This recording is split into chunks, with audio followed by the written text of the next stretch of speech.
Hello, SpongicX here, and today I want to talk about one of my favorite Disney movies ever in celebration of its upcoming 80th anniversary on November 13th, 2020. Fantasia is going to be the third Disney film to ever turn the 80-year mark.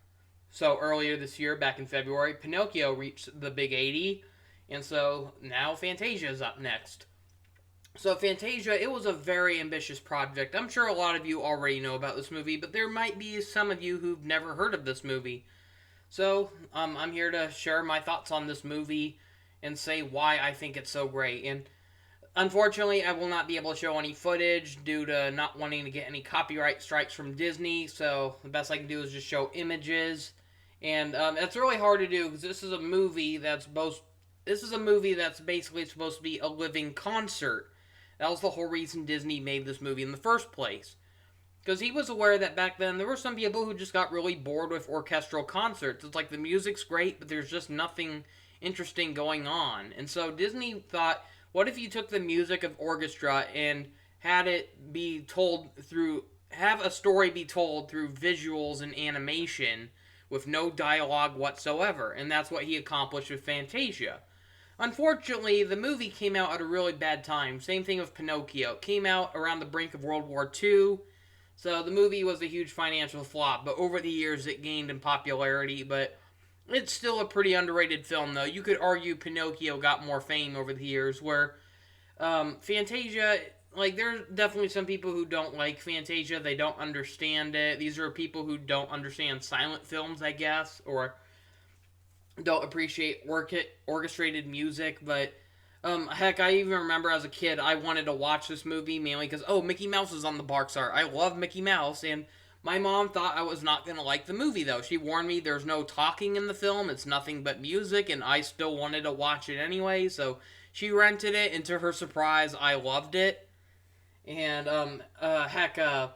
a few years ago, during its, I think it was its 75th anniversary, they re released this movie in theaters for a limited time. And one of my nearby movie theaters, like a few cities down, was fortunate enough to be playing this. And so, I actually bothered going to see it during its 2 day run.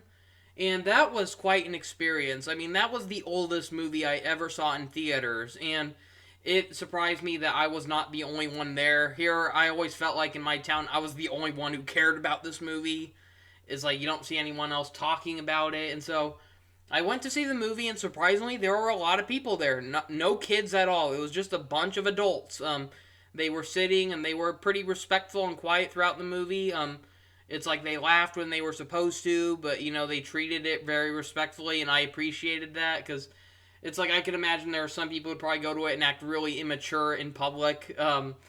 And so, yeah, that felt special. Going to see, one of my favorite movies on the big screen, a really old one for that fact, and seeing a bunch of people just going there and sharing their respects with it and all that, and that was great. And so this movie is available on Disney Plus along with its sequel, Fantasia 2000. And so let's get started on the movie itself. So this was a big cooperative effort with not only Walt Disney, who was like the father of animation at the time, like he was the king of animation at the time, his company that is, and so Walt Disney teamed up with a pretty popular composer of the time, Leopold Stokowski, and so this was a big deal. The father of animation working with, basically what was the father of composition at the time, and not necessarily the fathers, but like the lead men of that era, and so to see them working together on a project was a pretty big deal.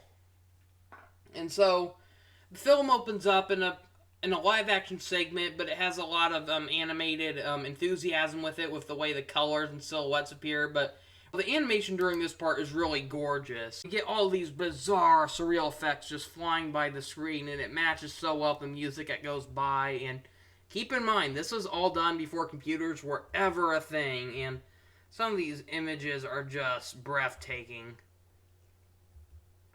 Even all these years later, they have not aged a bit. So the next segment is based on the Nutcracker Suite. And so, surprisingly, none of the images really represent the ballet it's based on. Is it a ballet or play? I can't remember, but Yeah, I'm sorry. I am not a big music expert, so I apologize if I come off as amateurish when trying to explain these things. But so the Nutcracker Suite, you basically take music from the old Nutcracker, but they have like all these different images. Like they go through like the phases of seasons. So you see like these fairies going through like spring, summer, fall, and then finally winter. Meanwhile, you see a bunch of other like dancing nature, like mushrooms, flowers, goldfish, um, and yeah, like these scenes are just very colorful, and the music's pretty good too. And heck, this segment even became a level in one of the Kingdom Hearts games, Kingdom Hearts Dream Drop Distance. Riku actually got to play through the changes of seasons with the Nutcracker Suite music playing in the background, recomposed. And the music they recomposed for Kingdom Hearts was really good. There's also another popular segment in this movie that made it into a level, but I'll get to that later. So, the next segment is arguably the best in the whole series, and this segment alone is the main reason the movie got made in the first place, and that is The Sorcerer's Apprentice. So, The Sorcerer's Apprentice was a really big deal for Disney. It introduced the modern design of Mickey Mouse. They actually gave him eyeballs for once. They gave him skin color. Instead of just being a black and white mouse with red shorts, he now had, a little more color and detail added to him, which many argue whether they like the classic design or modern design better. I always loved this modern design, and it's hard to call it the modern design now, because nowadays they have like those, rough looking shorts on Disney Channel that really simplified its design, and I'm honestly not a huge fan of that. It looks too crude, and I always look back at the art style from like this and say that's the definitive version of Mickey. I mean, Walt Disney changed it for a reason, um, but yeah, Sorcerer's Apprentice, it was because of this animated short this movie got made in the first place. Originally, this was just supposed to be a standalone short to, bring Mickey into a new era, but eventually the film just got so expensive to the point where they decided to use some of those resources to make a full movie out of it instead of wasting so much money on just one short. And so, yeah, this is a classic story based off a real tale. And I'm not sure if not a real tale, but a tale that existed long, long ago. About like an eager young apprentice to a sorcerer who wants to perform magic, but so he tries doing it a little too early and gets a little more than he asked for. So they decided to have it where Mickey Mouse is the main character in the story. Originally, they considered Dopey from Snow White, and it's like, I can definitely see that, though. It's like the outfit Mickey's wearing almost looks like something you'd see a Seven Dwarf wearing. And, I'm glad they chose Mickey for this role. So, our segment begins with a sorcerer named Yen Sid. He didn't have a name at the time, but later, Disney decided to come up with a name for him when Kingdom Hearts 2 gave him the name Yen Sid, which is Disney spelled backwards. And ever since, it's carried on. I mean, Epic Mickey, they use the name Yen Sid, and even official Disney merchandise will refer to him as Yen Sid. So you kind of have the Kingdom Hearts series to thank for giving us a name for this character instead of just calling him the Sorcerer. And I just think this is one of the best pieces of animation the Disney company has ever done. I just love everything about this. The dark colors, the shading, the shadows, the lighting. It's just such a beautiful looking short. Not to mention the water effects and the sense of wonder and magic and dread that happens during this. And it's just such a well crafted short, and the music goes really well with it. And you see how Mickey is tasked to bring buckets of water up into a well. And so Mickey decides he's going to cheat his way through the job by using a spell to bring the broom to life. So we see like this broom grow legs, and it grows arms and starts walking around, and so Mickey is commanding it to do his job for him. And so while Mickey's getting a little too carried away with this, he falls asleep while still keeping the spell going. And so we get like this really cool fantasy sequence of him commanding the ocean, the stars, and it's a real gorgeous looking scene. But then Mickey wakes up when he sees the whole room is flooded because the broom is still filling up the well, overflowing it. And so Mickey tries stopping it, but the broom just won't stop. And Mickey is too inexperienced to know how to use a spell to shut it off. So Mickey pulls out an axe and murders the broom. So fun fact is originally this was a fully animated scene. There actually are rough pencil drawings of what it looks like for Mickey to cut it up into pieces, but for for the final product, they only used that animation as a reference for his shadow as a silhouette. So yeah, we didn't get the full image there, but um, unfortunately, Mickey did not end the broom though. Its splinters start multiplying into multiple brooms that are doing the job, and so now the place is getting flooded even faster. So Mickey has to try to find a way to stop them, but he still can't figure it out. And after nearly drowning in a whirlpool, Yensid wakes up and sees all the calamity going on. And in a very Moses-like fashion, he manages to break the water apart, just like Moses did with the Red Sea. And so, of course, he scolds Mickey for stealing his hat and working without his permission. And Mickey tries resuming his duties, and Yensid, with like a devious smile on his face, just swats Mickey with a broom to get back to work. And so that's the end of the skit. But then, as it cuts back to the composer Stokowski, we get this really iconic scene of Mickey running up to him and congratulating him. And the two shake hands and congratulate each other. And there's just something really iconic about this scene, you know, because this is a cooperative effort of both Disney and Stokowski. So to see like both of their mascots, two legendary icons, one of animation, one of music, just shaking hands and congratulating each other. There's just something so heartwarming about that. And they even kind of revised the scene in Fantasia 2000 where, because this was the only skit that returned in the sequel of Fantasia, and after this skit, they actually continued it by, it shows Mickey running off the stage and running over to the new composer of this movie, and he mentions how Donald isn't ready for the next skit, and so he's trying to have the composer stall, or the host stall, you know, and so I know some people didn't really like this that much. I kind of thought it was funny, though.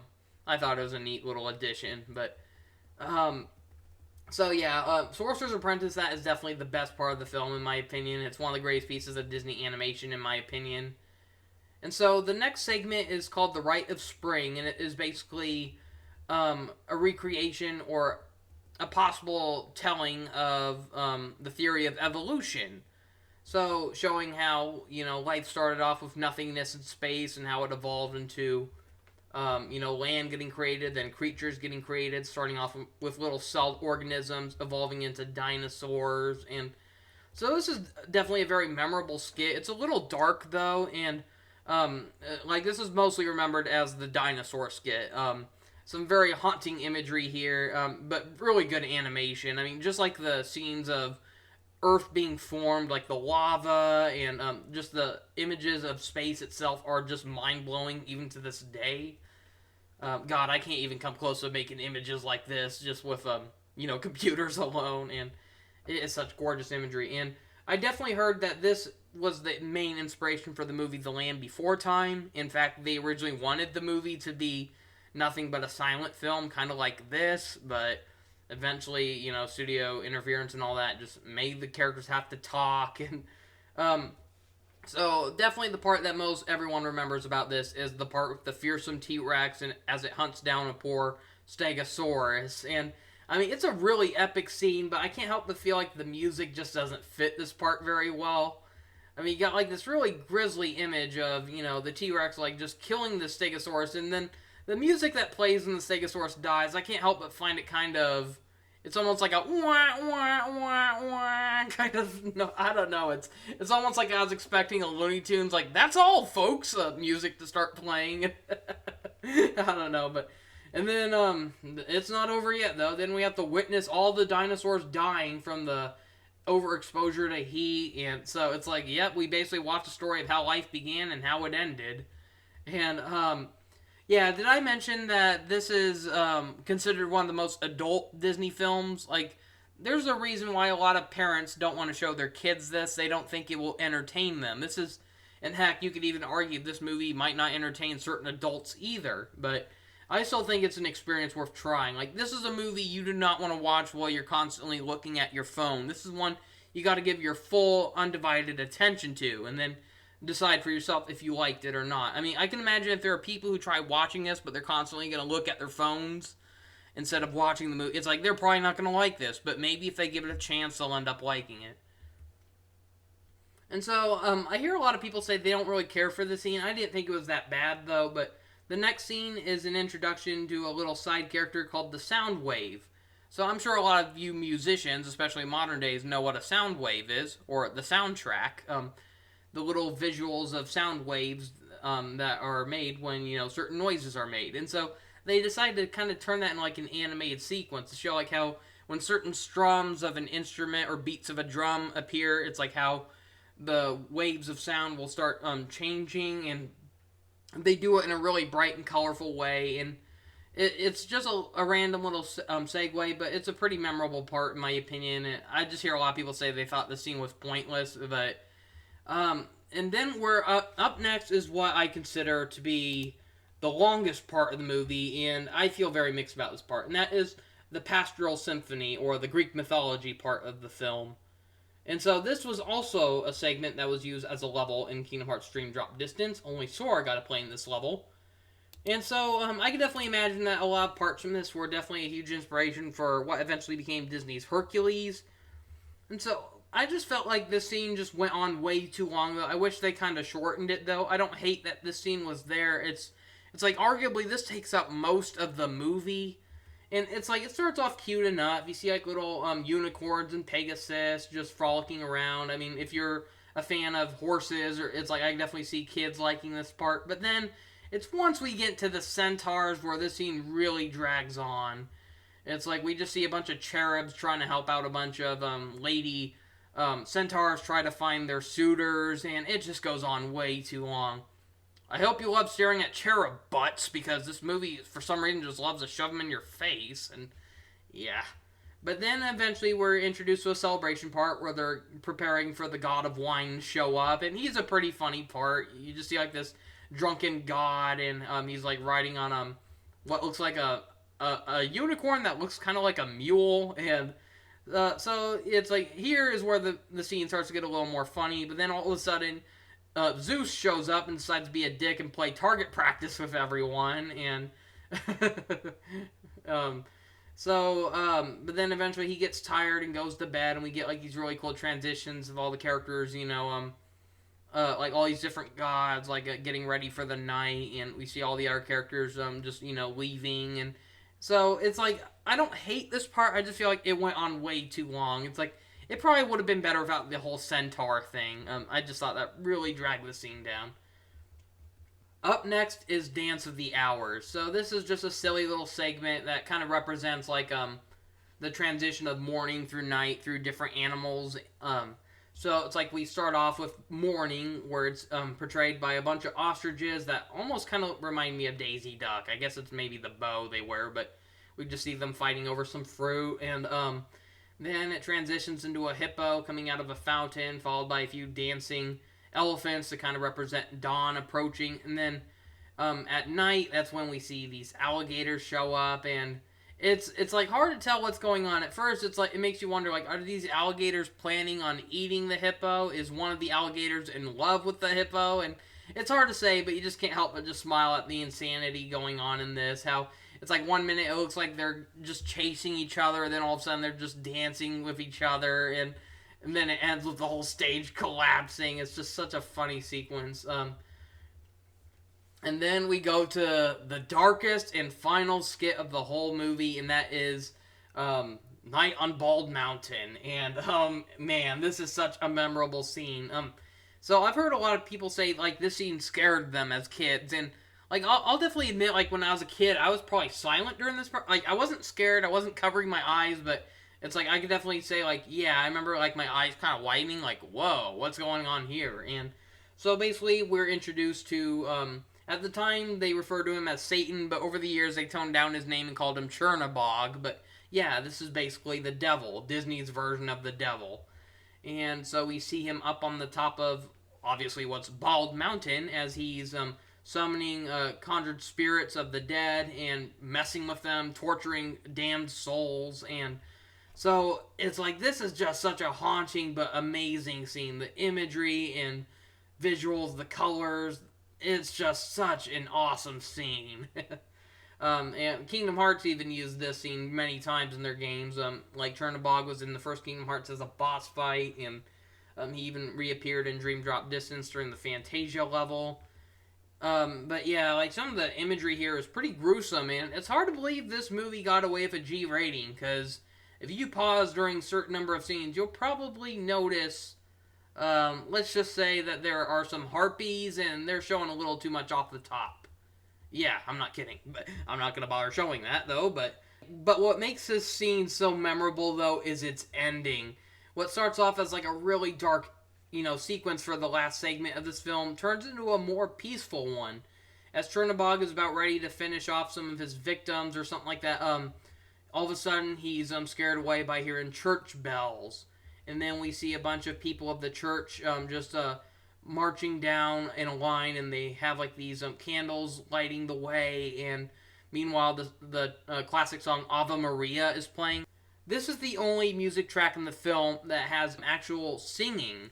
Most of it is stories told through just music alone. So here we see the choir just, spreading their light across the land. And although I'm not a very religious person, I gotta say, this stuff is powerful right here. I mean, God, when a film can make an agnostic person feel something, I mean, that's saying something. but, so that's Fantasia, I guess. So it's like, this isn't a movie for those who are looking for like a definitive story. Like if you're looking for a movie with main characters, a main villain, a main conflict, this is not that movie. This is just a bunch of collection of short stories told through just music alone. Music and gorgeous animation. And yeah, I still think this movie holds up incredibly well. It's a shame this movie didn't do as well as they hoped when it first came out. They tried making this an ongoing series. Disney originally wanted this to feel like an actual concert, because in real life there were concerts that went across the world. They'd play in one city, and then after a certain number of weeks, they would pack up and move on to the next city to perform their show. And Disney wanted to do that, but he wanted to try changing the film every time. So every time people went to the theater to see a showing of Fantasia, it would show some old familiar, pieces of music and animation, along with some surprise new ones. And unfortunately, that just didn't go off. This movie was a financial disaster when it first came out. The production on this was really expensive too, and so it wasn't until the year 2000 when they made a sequel to this, Fantasia 2000, and it wasn't a bad movie, but it wasn't as well received as this one. It's like they tried fixing some issues that some people might have had with the original, but in the end it just ticked off fans of the original. So, for instance, Fantasia 2000 is a much shorter film. It's about a little over an hour long, where the original is arguably one of the longest Disney films ever, animation-wise, because most animated films were about 70 minutes long. This was about 2 hours long, making it one of the longest standalone Disney movies ever. So, Fantasia 2000 was just like cut in half of that length, which gave you less to offer compared to the first. But the second one still had good music, it had really good animation, and it was a little more experimental with its animation. Not only did it use traditional animation, but it even had computer animation during some parts, and some very unique art styles where you could argue all the scenes in Fantasia 1 kind of look like they were made by the same studio. You had like the same animators, the same, colorists and all that, where Fantasia 2000, you could tell like each skit was made by a different group of artists or animators. They all had their own unique art style, and so it's a shame that Fantasia 2000 did not work out, because they even had a third one planned, and that just didn't happen. But with Disney Plus, though, it makes me hope that we could someday get a Fantasia series, because I could see why this wouldn't have worked as a film series. Making a bunch of different alterations of an original film reel with old skits and new ones, that would have been really hard and expensive to pull off. But Disney Plus could make it possible. Just make new episodes with new skits and new animated music videos basically to go with it. And I think that could work. I mean, Pixar proved that could work. They made the Pixar Short series, where it has like all the Pixar Sparks, where they get different animators to make different skits, and even one of them was flat out said it was made inspired by Fantasia. So it makes you wonder, why don't they make a Fantasia series? Keep Walt Disney's dream alive.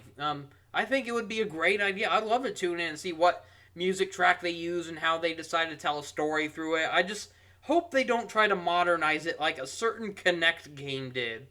Yeah, back in the late 2010s or something like that, Microsoft released Connect Fantasia, And it was so at first it's like, oh, that sounds cool. A game where you use motion controls to conduct music and have like gorgeous visuals pop up. But then the game was about using music from pop artists. And it's like, you had a great idea and you killed it. And it's like they didn't think classic music would sell a video game, so they dumbed it down by getting a bunch of pop stars to sing all these cringy songs, and it was just, you hear like rap music, and it's like, when you think of Fantasia, you do not think of rap, and I don't know, that just killed me. It's like when I heard they were making a Fantasia video game for Kinect, I thought that sounded so cool, but I'm glad I never touched that.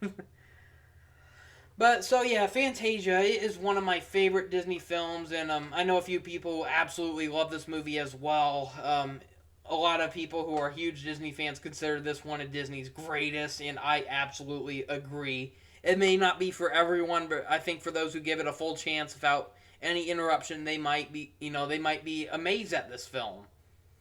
You got to remember that this is a movie that was made before computers, and you got to remember why this movie was made in the first place, and yeah, I just love this film, and I highly recommend it. For those who have a Disney Plus account, definitely look up this movie. And if you don't have a Disney Plus account, then I recommend getting one and watching this film along with possibly the sequel.